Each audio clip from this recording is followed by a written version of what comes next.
Hi everyone! Welcome again to my channel. At ngayon guys, magtatanggal nga pala ako ng mga dry leaves dito. Kailangan na talaga nila ng maintenance. Kasi ang dami ng dry leaves, tapos marami din ang nagka-damage dito banda. Kung nakikita ninyo yung mga dahon, ayan, may mga mushy leaves. Ayan. Ayan. So ngayong taon, napakadaming mga halaman ko na nagka-damage. And then dito banda sa gilid, kapag umulan dito, lalo na pag magkasabay yung ulan at hangin, dito banda nababasa sila. So nakakatanggap sila dito ng tubig. So bihira lang ako magdilig dito. Yung talagang kailangan na nila ng dilig, saka lang ako nagdidilig, pero napakabihira lang. So dito talaga nagdedepende na lang dito sa ulan at hangin. Yan. So, dahil meron kaming ulan nung nakaraan at mahangin, ayan, ubasa dito. Pero doon sa, guys, dito banda hindi. Lang banda sa harapan. So, ayun. So, dito sa harapan, yung maraming mga damage. Ayan. So, kumapal ang aking little beauty dyan. Inano ko na yan, guys, dati. Kinalbo ko na yan. Kumapal na naman siya uli. Tapos ito din, kinalbo ko rin yan. Yan. Medyo kumapal na din siya uli. Pero mayroon pa siyang mga dot-dot na itim. Ayan. So, kailangan ko siyang isprayhan ng fungicide. Ayan. So, antayin natin. Pero okay naman yung mga bagong labas na mga Hindi na siya nagkaroon ng mga dot-dot na itim. So, ayun, magtatanggal ako ng mga dry leaves dito. Tapos ito, nakailang beses na akong magtanggal dito ng babies niya kasi nga kumakalat na siya. So, na-occupy na niya yung ibang space katulad dito. Ayan, natabunan ang aking mira dyan. So, nag-green na siya, na hindi na siya pula, natabunan na. Ayan. Tapos ito si Mibi na din. Ayan, ang dami yung damage. Dahil din sa kinakain din sila ng snail, lalo na pag kapag basa sila. Yan, kapag basa dito banda, kapag umuulan, ayan, nagpupuntahan ng snail dito. Ayan. So, ayan, nagtanggal tayo ng mga nakailang beses na ako nagtanggal din dito ng mga snail katulad nito. Ayan, wala nang laman. Ewan ko ba bakit ang dami-daming snail dito. Dati wala namang snail dito. Nung nag-start pa lang ako mag-alaga ng succulents, talagang wala akong problema sa snail. Ngayon lang ang dami-dami talagang snail. Ewan ko ba. Ayan. So, itong blue jelly beans ko din, yearly talaga, 2 times ko siyang kinakat. So, ngayong autumn, kinakat ko siya. And then, next year naman na mga bandang May, kinakat ko uli siya bago mag-summer. Kasi nga, ang bilis niyang, ayan, humaba. Yung dahon niya mabigat. So, ayan, sila dito banda sa harap. So, kailangan ko siyang ikat and then itusok uli dyan. So, papalitan ko lang ng bagong lupa dyan. Diyan sa pinagtaniman ko. Nakatanim sila sa pot. Oh, ayan. Nakatanim sila sa pot. And then, tanggalin ko yung pot. Tapos, palitan ko ng bagong lupa. Tapos, itusok ko rin sila uli dyan. Ayan. So, talagang kumakapal sila. Ang bilis nilang pakapalin. Tapos, ayan, marami na siyang aerial roots. Yan. Tapos, ito, kumakapal din ng kumakapal tong aking, sino nga to? Si Pretty and Pink or si Marpin. Yan, nag-start ng umulan, guys. Yan. Pero hindi pa naman malakas. So, ayan. Kinakain ng ayan, kinakain ng snail. Kapag basa talaga dito, banda, yung snail, naglalapitan dito. Ayan, dito sila nagmi-meeting. Ewan ko ba. So, kahit anong dito, nagbudbud na ako ng asin dito sa gilid. Ayan, dito, nagbudbud na ako ng asin. Tapos, ayun, kapag wala na yung epekto ng asin, bumabalik na naman sila. So, ganyan kahirap mag-alaga ng mga succulents kapag direct sa ground. Kasi, kalaban mo talaga yung mga iba-ibang peste. Yan. Tapos ito din, kinatings ko na din to. Yan. Meron pa din siya mga dot-dot. Pero okay naman yung bagong rosette niya. Oh. Yan. Yan. Gumanda na ulit yung bagong rosette. Tapos yung mga baby, ayan. Dito ako nag-cut. So, dyan lumabas yung mga babies. Tapos ito, ayan. Ang dami niyang babies. Hindi na siya mapula. Ayan. So, mga ilan kaya ang baby nito? 1, 2, 3, 4, 5, 6, 7, 8, 9, 10, 10 babies. Ayan, 10 babies. 10 babies meron siya. Tapos yung dati na pinropagate ko na na cactus nandito sa likod. Ayan oh. Ang ganda niya oh. Nasa shaded area siya. Ayan ang ganda nila dito guys oh. Napakakinis.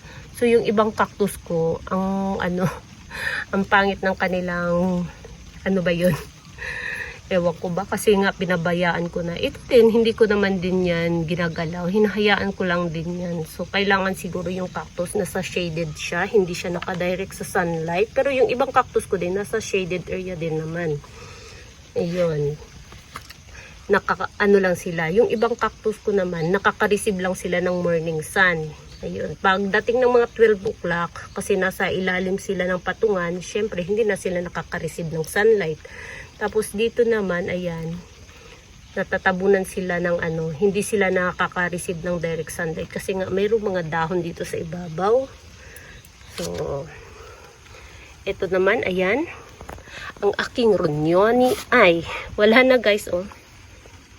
Wala na, ito na lang, ayan, nagkasakit na tapos, pero so far wala akong nakitang mealybugs. Ang dami lang talaga niyang dry leaves. Yan. So, ang nakikita ko lang dito na lang talaga, napaka-healthy na wala man lang ka problema. Itong si ice plant dyan, oh, tingnan ninyo. Wala siyang problema dyan sa likuran. Mabasa siya or hindi, ayan, dumadami pa rin siya. Diba? Ayan, kumapal na siya ng kumapal. Yan guys. So, kailangan ko din sigurong magtanggal dito ng mga ba to? Ayan, ng mga stem niya. Para itanim sa ibang pot. Kasi kumapal na siya ng kumapal. Ayan. Tapos ito din si Pachyphytum compactum guys. Oh, napaka-healthy din niya dito. Ayan, walang problema siya dito banda. Ayan, napaka-healthy niya. Mayroon akong ganitong Pachyphytum compactum na nasa pot. Hindi ko talaga siya ginagalaw. Ngayon, maliit pa rin hanggang ngayon. So, ito ay dahon lang to na nilagay ko dito. So, ganyan na yung hitsura niya. Parang ganito guys, oh. Yan, nakita ninyo? Ayan. Parang ganyan lang. Dahon lang to siya dito. Nilagay ko ganito. Yan, ganito. And then, pinabayaan ko lang hanggang naging ganyan na siya. Tapos, itong maliit dito ay mga, galing doon sa kanyang stem. Yan, nag-cluster siya. Tapos, ito, ayan, kung nakikita ninyo, nagmukbang ang snail dito. Ayan. So, ito din dito. Ayan, oh, wala ng dahon. Ayan, maraming mga damage talaga, guys. So, ito yung ko ngayon. Lilinisin ko to sila. Tanggalin ko yung mga dry leaves para ma-refresh naman. And then, maglagay ako ng 888 fertilizer sa kanila para naman, kasi yung lupa na ginamit ko dito ay mga recycle na. So, wala talagang nutrient ang lupa dito banda. Ayan. So, lagyan ko sila ng kahit konting fertilizer para naman makainom sila ng vitamins nila. Tapos ito, hindi ko alam kung anong pangalan nito, pero maganda ang flower nito, pink, pero hindi ko pa siya nakitang nag-flower. Ayan. Sa picture ko lang nakita na mayroon tong flower na pink. So sana din siya. magkaroon din siya ng bulaklak kasi ang kapal na niya at ang chubby-chubby ng kanyang dahon guys. Ayan chubby. Ito si si Mira din to. Ayan, kahit saan-saan meron akong Mira. So, ito naman ang ating Leticia. Ayan, na damage din. So, siguro tanggalin ko na to dito. Ayan, hindi ko na siya kailangan dito kasi ayan wala na. Pati yung stem niya kasi, matigas na. So, dyan sa stem, hindi na maglalabas yan ng bagong baby kasi napakatigas ng stem para na siyang kahoy. So, meron naman ditong kapalit na Marcos. Ayan. Kung nakikita ninyo, meron dito. Ayan. Hindi siya si Leticia. Magkamukha lang sila ni Leticia. Pero ito si Marcos. Ang kulay nito guys, nagiging orange. Ayan. So, maganda sana kung orange at saka mayroong pula. Yun yung naisip ko dati. Kaya ko nilagay ito si, dito, si Marcos. Kaya lang, ayan, ito yung epekto ng sobrang init. Ayan, namatay na. Ayan, hindi pa naman siya namatay. Kaya lang, ang pangit na ng kanyang, nagka-damage na siya. Tapos ito, kumapal na naman siya uli. Nakailang beses na din akong dito. Tinanggalan ko na to ng mga kasi nga nag-cluster siya nag-cluster, tapos yung ugat niya ang bilis kumalat. So ayan, walang isang taon, ang dami na niyang baby ulit. Ayan, tapos ito sino nga to, si Zebra. Ayan, ang ganda niya dito. Wala man lang ka-damage kahit mainit dito banda. Tapos itong mga dito, jelly beans dito, ikakatings ko na naman to uli.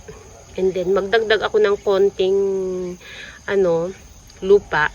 Para umangat naman sila konti. Ayan, kasi mas mataas dito kaysa dito. Ayan, So, dito ko rin sila ibalik. Itusok ko rin sila dito uli. Ayan. Kasi, ito kasi guys, nasanay na sila sa winter namin na nagkakaroon ng frost. So, yung nandito banda, talagang na to, tigasin na sila sa frost. Kaya hindi ko na sila kailangan ilagay pa sa ibang lugar. Dito na lang sila. So, ko lang sila. Parang i-refresh ko lang. Tanggalin ko yung mga dry leaves. Then mga ito. Linisin. And then, lagyan ng bagong lupa dito. Dagdagan ng bagong lupa dito sa ibabaw para medyo umangat sila ng konti. So, yun guys, yung dito ngayon. Ayan. Yung latest update nila. Ayan. Si Fun Queen. Ang aking Fun Queen na merong mukbang. Ayan, kinakain ng mga snail. So, sana mahanap ko yung snail kung saan sila nagtatago dito. Ayan, so maraming salamat guys. Dahil magtatanggal pa ako, ayan. Magtatanggal ako ng mga dry leaves dito.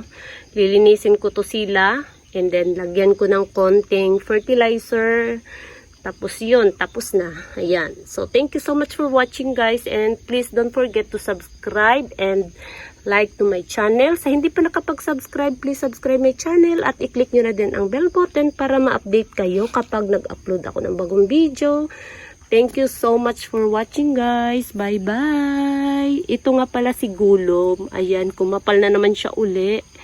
Kahit isang puno na lang to kasi tinanggal ko na yung iba dito. Kinat ko na. Tapos meron na namang lumabas na baby. Ayan. So, kailangan ko na naman siyang ikat.